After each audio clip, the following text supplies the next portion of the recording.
early days in the Tour DuPont, but there's been no shortage of action and disappointment in the Prologue time trial. A race against the clock.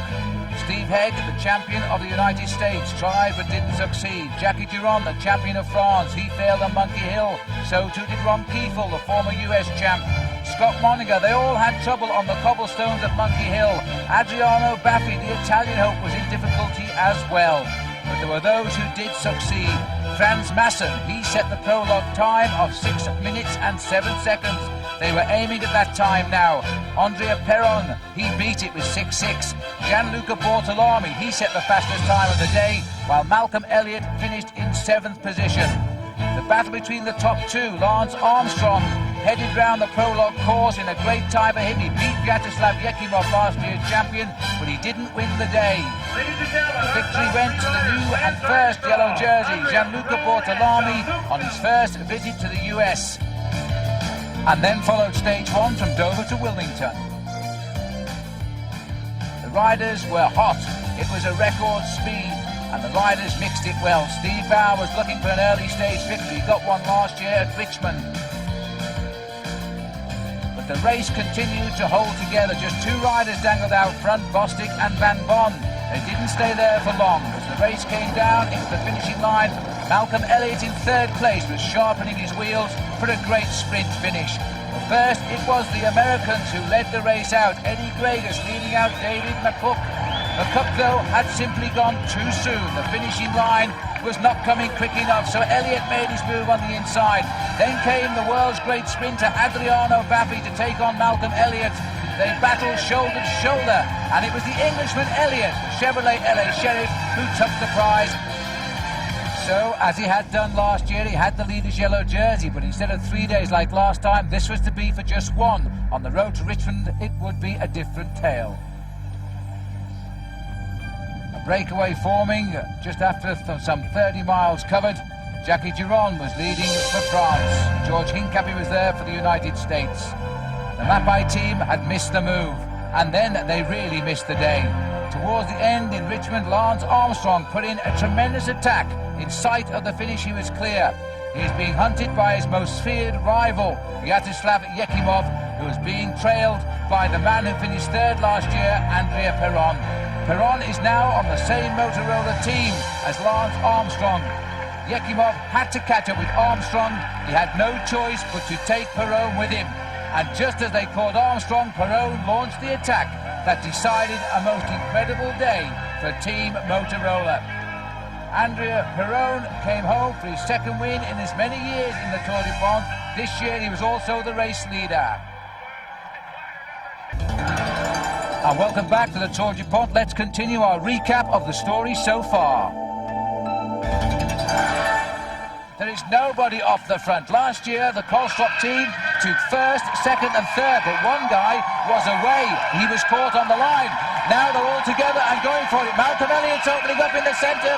Centre stage to Elliot. Abduzhaparov on the left of our picture, storming through. Abduzhaparov just came from nowhere, took it on the line, and that was a great finish. And Robbie McEwen was also there in third place, and he shook his head. In 4 days, the riders in the Tour DuPont have pedalled 292 miles on flat roads, but now the mountains of Virginia await them. The first big decision will be made on this stage of the Tour DuPont.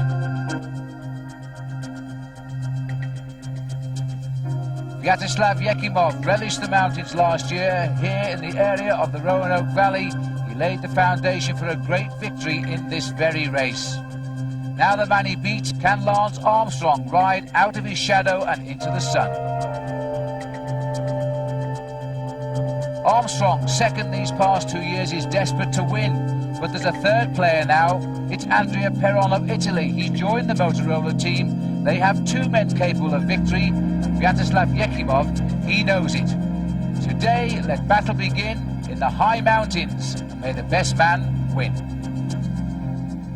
Lance Armstrong took control of the race. He did it in the style of all of the great champions.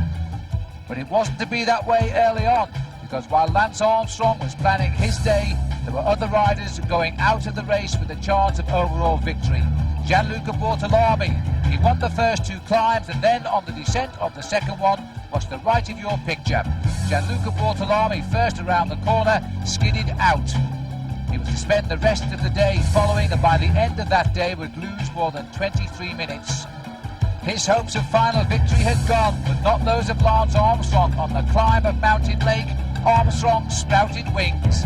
He went clear before the summit, and he went clear by minutes. And then, when Viatcheslav Ekimov was in trouble, Armstrong's teammate followed Peron. By the finish, Lance Armstrong was a clear leader of this tour. All that's left today, the time trial. Can Ekimov fight back? It's his only chance. Everybody expected that Lance Armstrong would win in the mountains. Ekimov expected now to fight back in the 23 miles time trial. It was stage number 5, a chance for this proud Russian rider to show what he does best. That's racing alone against the clock. But as soon as the race had started, and behind him by 2 minutes is Lance Armstrong, the gaps were big, significantly so in favour of Armstrong. And although the gaps came down as Armstrong fought for the finish, he was to win the stage, surprisingly, by 8 seconds. Lance Armstrong had set a course record time of 56 minutes and 32 seconds. He gained time over Ekimov. This now was the story of a great American bike rider.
Thursday, stage 8 between Greenville and Asheville was a great moment for Sandy Sheehan as she watched her husband Clark make history in the Tour DuPont. He led the race at a time with Djamolodin Abduzhaparov and then alone for 160 miles. He won the race by a handful of seconds, and this was a rider who literally had come back from serious injury in the Tour of Mexico a couple of years ago. Clark Sheehan was the first American-based winner for a number of years in this race, and was he happy for Montgomery Bell? The very next day, the big boys were out in action again, this time on the climb to the top of Mile High Mountain at Beach Mountain after 120 miles from the Grove Park Inn. It was a showdown for the big men again.